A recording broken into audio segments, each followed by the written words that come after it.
सात संगत जी प्यार से कहना। ध्यान निरंकार जी। सात संगत जी, आज की साखी सहरसा जी के समय की साखी है, जो कि सच्ची घटना है। तो आइए आज की साखी शुरू करते हैं। सात संगत जी, एक बार महात्मा जे.आर.डी. सत्यार्थी जी शहंशाह जी के साथ बगीचे में टहल रहे थे और शहंशाह जी अपनी अमृत वाणी से महात्मा जे.आर.डी. सत्यार्थी जी को तृप्त कर रहे थे। सात संगत जी, शहंशाह जी फरमा रहे थे, इस निरंकार का सुमिरन करो, इसका भय रखो और आपस में प्रेम करो। अब देखो ना, भक्त सतगुरु से प्रेम करते हैं और सतगुरु उन्हें प्रेम करता है। दोनों ओर से सेवा चलती है। दूसरी ओर सतगुरु लोगों को प्रेरणा देता है कि ये निरंकार है, इसकी प्राप्ति करो। तो निरंकार भी लोगों के दिलों में प्रेरणा पैदा करता है कि ये जो गुरु है, ये मेरा साकार रूप है, इससे प्रेम करो। ये निरंकार का अपना खेल है। सात संगत जी, महात्मा जे.आर.डी. सत्यार्थी जी को एकदम से ध्यान आया कि अक्सर ही बाबा जी हर रोज ये वचन करते हैं, निरंकार, सतगुरु और सात संगत एक ही शक्ति के तीन रूप हैं। सतगुरु भक्तों को निरंकार और सात संगत के साथ जोड़ते हैं। सात संगत गुरु और निरंकार के साथ, और निरंकार भी भक्त को गुरु और सात संगत के साथ जुड़ा देख अपनी लीला पर प्रसन्न हो रहा होता है। सात संगत जी, महात्मा जे.आर.डी. सत्यार्थी जी ने बात को आगे बढ़ाते हुए कहने लगे, शहंशाह जी, भक्त आपको तो इसीलिए भी प्रेम करते होंगे कि आप उनके कष्ट निवारते हो, उनके दुख काटते हो, उनकी प्रार्थना स्वीकार करके उनके जीवन में बहार बन उतरते हो। लेकिन आपका भक्तों के साथ तो प्रेम बिल्कुल ही निष्काम और निस्वार्थ रहा है। सारी बड़ाई तो इस निरंकार और बाबा जी की है, जो सर्व समर्थ है। सारी बड़ाई तो आपकी है। सात संगत जी, शहंशाह जी ने कहा, शास्त्री साहब, सारी बड़ाई तो इस निरंकार और बाबा जी की है, जो सर्व समर्थ है।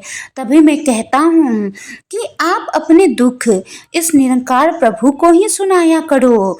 आप केवल हृदय से अरदास करो, किसी साधारण व्यक्ति को अपने हृदय का दुख सुनाने का प्रयत्न न करो। मुझे भी आकर कहेंगे तो मैं यही कहूँगा, सच्चा पातशाह रहमत करेगा। अगर भक्त द्वेष भाव से रहित हैं और उसकी प्रार्थना किसी को कष्ट पहुँचाने वाली नहीं, तो ये सतगुरु निराकार प्रभु उसकी प्रार्थना जरूर स्वीकार करेगा। उनके बड़े बड़े काम भी ये अंग संग सतगुरु निरंकार पूरे करेंगे। केवल इस पर विश्वास करने की जरूरत है। जो विश्वासी भक्त होते हैं, उनका जीवन हंसते खेलते खुशियों और संतोष से भरा होता है। वे कभी चिंता नहीं करते। सात संगत जी, उस दिन महात्मा जे.आर.डी. सत्यार्थी जी ने शहंशाह जी को बहुत ही प्रसन्नचित्त देख रहे थे। कोई थकान नजर नहीं आ रही थी और शहंशाह जी भी अपने भंडार खोलने के मूड में थे। तब कुछ दूरी पर जाकर सड़क के किनारे बने हवा महल में पत्थरों की सीटों पर सुस्ताने के लिए शहंशाह जी और शास्त्री जी बैठ गए। शहंशाह जी ने स्वयं ही बात करनी शुरू कर दी और कहने लगे, शास्त्री साहब, इस युग में तो निरंकार प्रभु की दयालुता ही बहुत है। ये हमारे परलोक के साथ साथ लोक भी संवारना चाहता है। हर मनुष्य का पहला संसार उसका घर होता है और अगर घर में सुख है तो बाहर भी सुख मिलेगा। दातार ने हमें गृहस्थ में रखा है और इस ब्रह्म विद्यालय की पढ़ाई भी यही है कि पहले प्यार, नम्रता, सेवा भावना, सहनशीलता घर से शुरू हो। घर में बाल बच्चों का प्यार, माता पिता से, बहन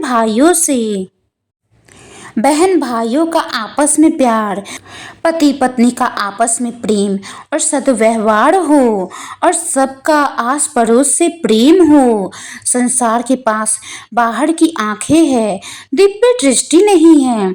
संसार हमें बाहर के नेत्रों से देखता है।